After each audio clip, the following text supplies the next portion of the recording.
My sister loved embarrassing me in front of people, at birthdays, holidays, even at my husband's funeral. She always smiled while doing it, which somehow made it worse. For 20 years, I stayed quiet to keep the peace. But last month, she invited the whole family to her birthday dinner and made one mistake she never thought I'd notice. And that mistake destroyed everything she'd been hiding.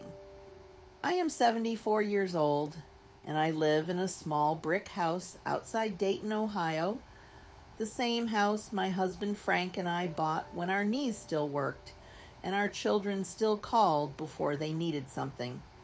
My sister Carol never liked that house. She said it smelled like old curtains and soup. She said that right in my kitchen once, while eating the pot roast I had spent all morning making. Carol was 2 years younger than me, prettier in the way people notice at church socials, louder in the way people mistake for confidence. Our mother used to say, Carol just sparkles. Nobody ever said that about me. I was the dependable one, the quiet one, the one who made casseroles when somebody died and wrote checks when somebody got into trouble. After Frank passed, Carol got worse. At his funeral luncheon, while I was standing beside his framed photograph, trying not to fall apart, she leaned toward my daughter Linda and said, Your mother always did know how to make a room depressing. Linda froze. I heard it. Everybody at that table heard it. Carol smiled at me like she had just passed the salt. I said nothing. That became my habit. Silence, I told myself. Silence was dignity. Maybe sometimes it is, but sometimes silence is just fear, wearing a nice coat. Then came Carol's 72nd birthday dinner at a steakhouse in Columbus. She had rented a private room and invited everyone, my daughter, my son Mark, their spouses, my nephews, cousins, even old friends from church. On the printed menu under the dessert choices, she had requested a little joke line in fancy script. It said, My sister humiliated me for years. So I finally told the family what she did. Everyone laughed when they read it, thinking it was one of Carol's cruel little jokes about how dramatic I was. Carol lifted her wine glass and said, Don't worry, Ruthie. I won't tell them all your secrets tonight. The room chuckled. Then she reached into her purse and pulled out an envelope. This, she said, waving it in the air, is why some people should never be trusted with family business. My stomach tightened because I recognized that envelope. It had belonged to my late father's attorney, and Carol had no legal right to have it. The room went quiet in that uncomfortable way expensive restaurants do when people are pretending not to stare. Carol loved moments like that. She held the envelope between two fingers with that same smile she wore at my husband's funeral. Calm, smug, patient, like she already knew everybody would take her side.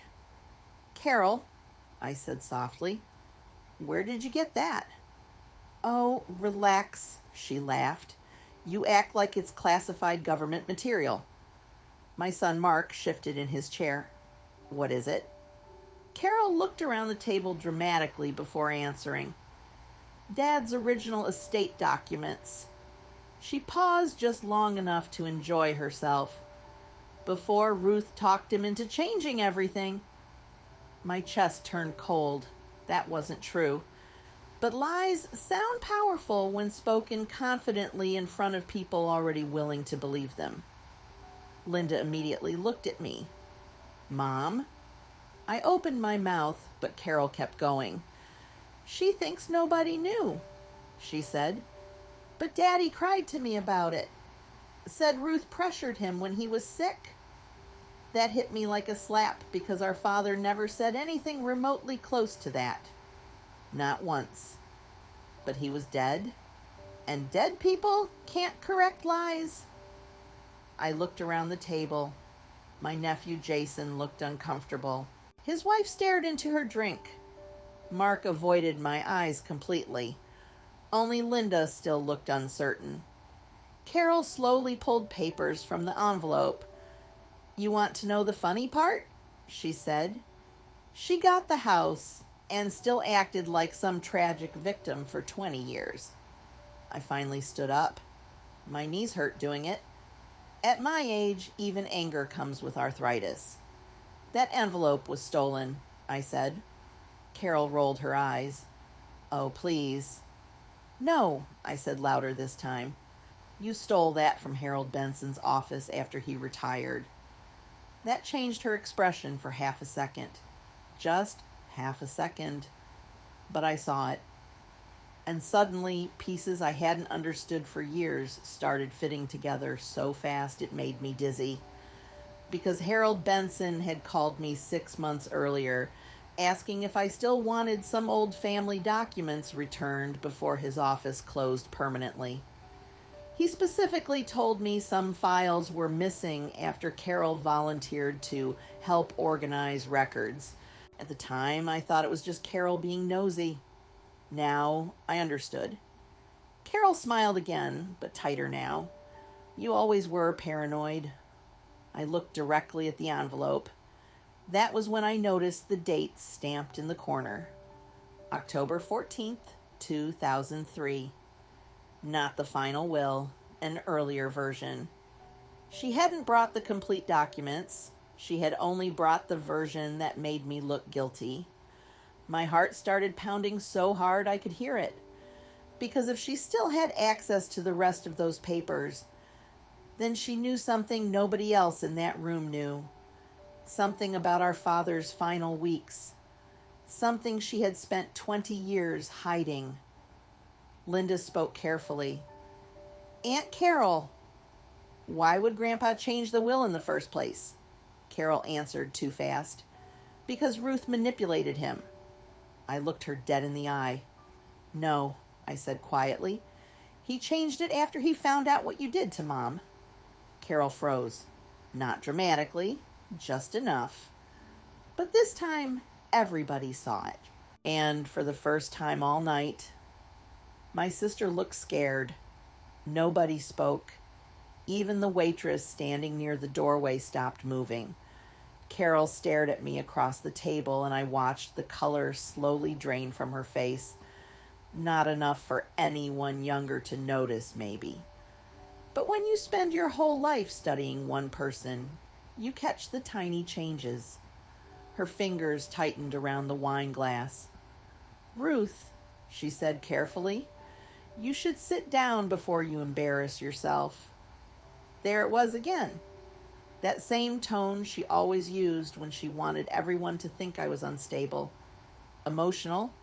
Confused. But I wasn't confused anymore. I looked at Linda. "Your grandmother was terrified during the last year of her life." Carol laughed sharply. "Oh my God." "No," I continued. "Let me finish for once." That surprised everyone because I never interrupted people, especially not Carol.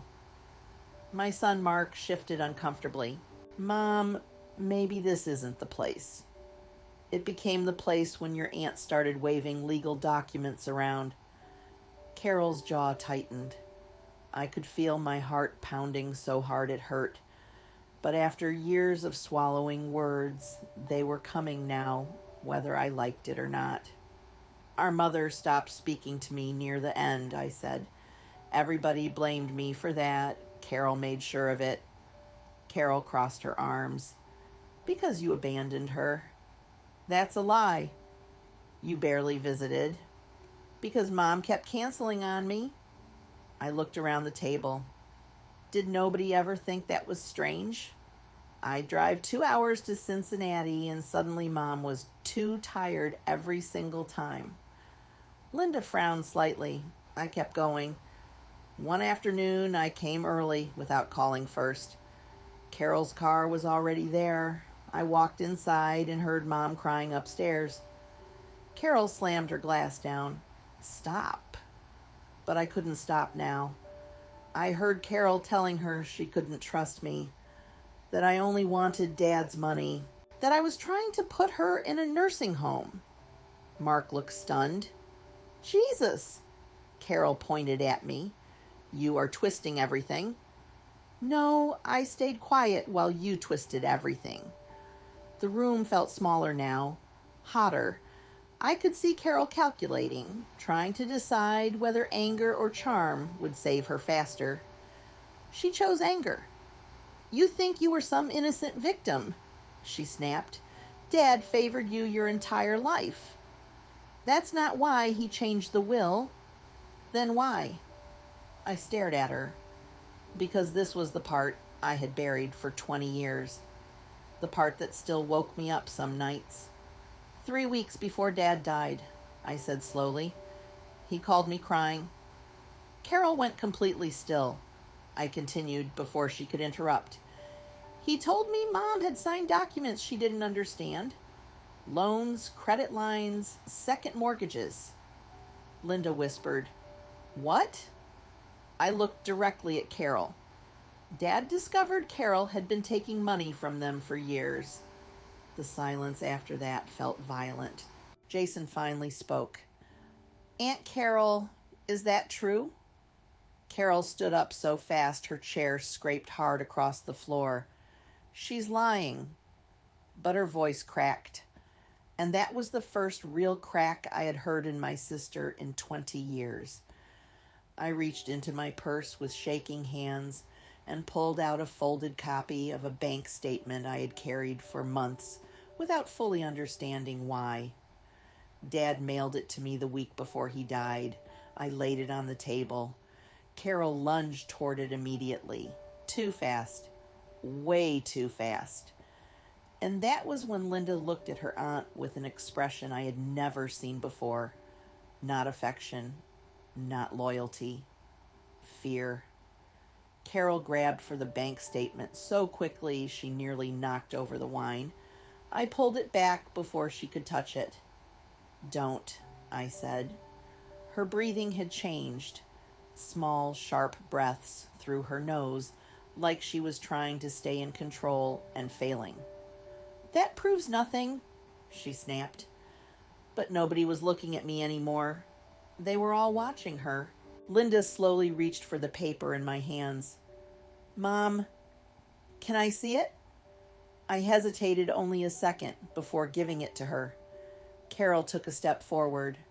Linda, don't. That was the wrong thing to say. Linda looked down at the statement carefully. I watched her eyes move line by line, then stop completely. There are withdrawals everywhere, she whispered. Mark stood and moved beside her. The statement showed thousands of dollars disappearing over months.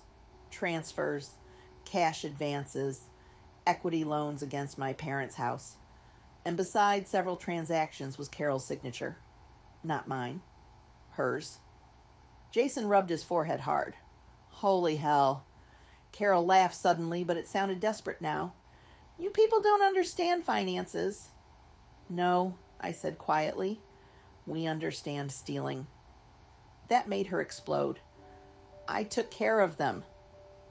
The entire room jumped. Carol's face had turned blotchy red now, years of polished smiles finally slipping apart. I drove Mom to appointments. I handled bills. I cleaned their house while little Miss Perfect stayed in Dayton acting superior. I was raising children and working 2 jobs. And I was there, she screamed. I earned that money. People at nearby tables were openly staring now. The manager started toward the room but stopped when he saw nobody was physically fighting. Yet. Linda looked sick reading the papers. There's over $200,000 here. Carol pointed at me again. Dad promised me that money. No, I said. Dad begged you to stop. Carol froze. Again. That tiny frozen moment, I could practically hear 20 years of lies struggling to hold themselves together. Mark looked at me carefully. Mom, what exactly happened before Grandpa died? I swallowed hard, because this was the part I never told anyone, not even Frank. Dad found foreclosure notices hidden in Carol's car. Nobody moved.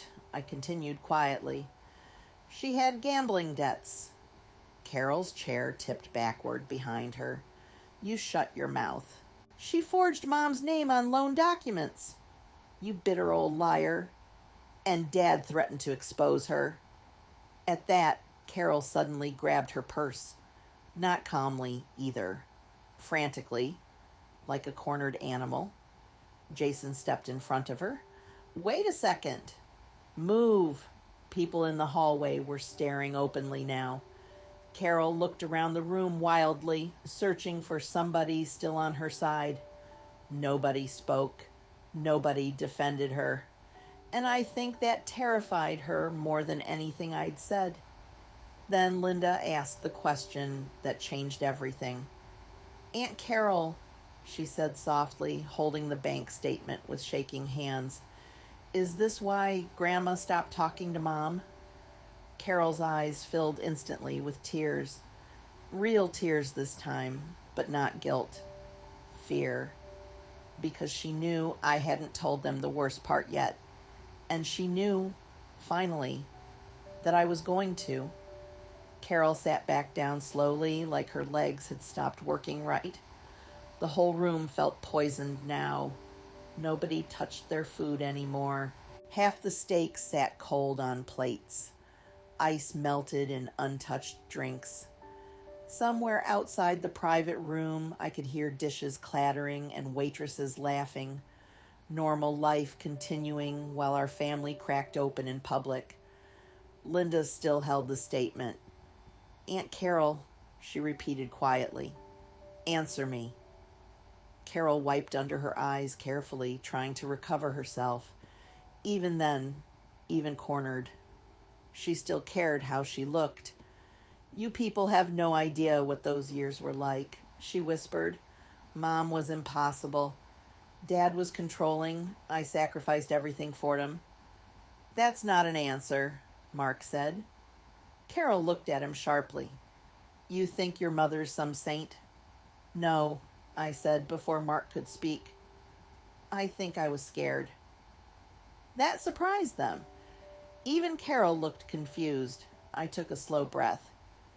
Your grandmother called me one night, I said to my children. About 4 months before she died. My hands were shaking now, bad enough that I folded them together under the table. She sounded terrified, crying so hard I could barely understand her. Carol closed her eyes. She told me Carol had made her sign papers she didn't understand. She said Carol screamed at her when Dad wasn't home. Said she threatened to stop helping them if they didn't cooperate. That is not true, Carol whispered weakly. But nobody looked convinced anymore. I looked at Linda. Grandma begged me not to tell anyone. She said Carol was under pressure and needed help. Carol suddenly laughed through her tears. Oh, now I'm some monster? I stared at her.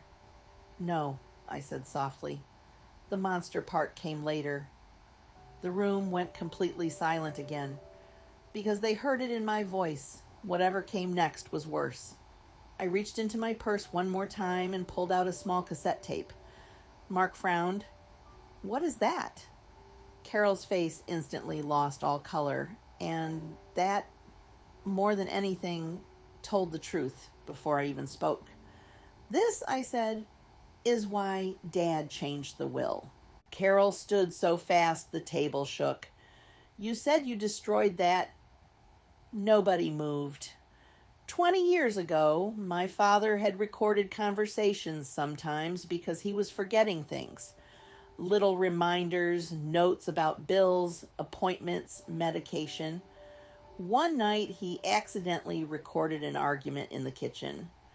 An argument between Carol and our mother.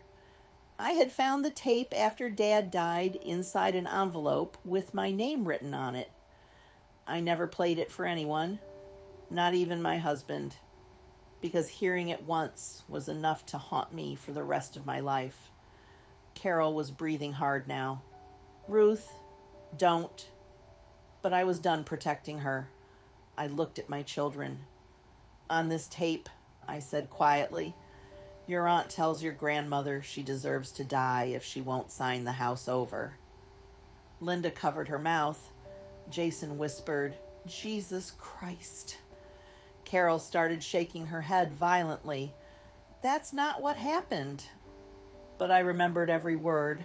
My mother crying, my sister screaming, the sound of something breaking, and then my father's voice entering the room, followed by absolute silence. I looked directly at Carol. That was the night Dad finally saw who you really were. Carol's mascara had started running now. For the first time in her life, she didn't look polished or charming or superior. She looked small, dangerous, but small. Then she said something that made the entire room turn cold. You think that tape makes you safe? Nobody breathed. Carol stood there trembling beside the table, mascara streaked under her eyes, one hand gripping her purse so tightly her knuckles had gone white. You think that tape makes you safe? Linda looked horrified. Safe from what? Carol ignored her. She was staring only at me now, and suddenly I saw it clearly. The same look she had the night our father died in St. Vincent's Hospital 20 years earlier. Cold panic hidden underneath performance. I should have understood it sooner. You told them I destroyed it, I said quietly. Carol's mouth twitched. I should have, she whispered. Jason pushed his chair back hard. What the hell does that mean? But Carol was unraveling now, years of lies splitting open too fast to hold together. You always thought you were better than me, she hissed at me. Dad loved you more. Mom defended you no matter what happened. That's not true. It is true. Her voice cracked louder. You got the house. You got the sympathy. You got Frank and your perfect little life while I got stuck cleaning up everybody else's mess. You stole from them. I needed help. People outside the room had completely stopped pretending not to listen. I could hear somebody quietly close the hallway door. Mark stood now too. Aunt Carol, did Grandma really know about the loans? Carol looked at him like she hated him for asking. She signed the papers. Because you threatened her. She was dying anyway. The words hit the room like shattered glass. Even Carol seemed shocked she had said them out loud. Linda started crying immediately. Jason whispered, My God. I sat there very still because suddenly I could hear my mother again. Her frightened voice on the telephone, her whisper, Don't make her angry, Ruthie. Carol looked around desperately now, searching for somebody to rescue her.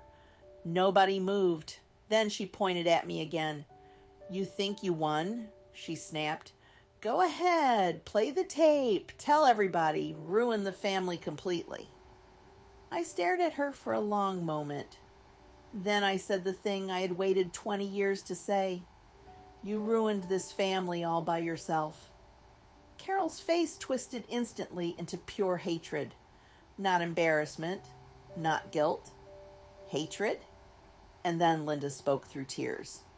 Is that why Grandpa cut you out before he died? Carol froze. That silence told everybody the answer. Mark looked sick now. Mom, Grandpa changed the will because of the tape? I nodded slowly. 3 days before he died. Nobody at the table could even look at Carol anymore. She grabbed her purse again and turned toward the door. Then she stopped suddenly, turned back toward me, and smiled. Not the fake birthday smile, not the church smile. Something uglier.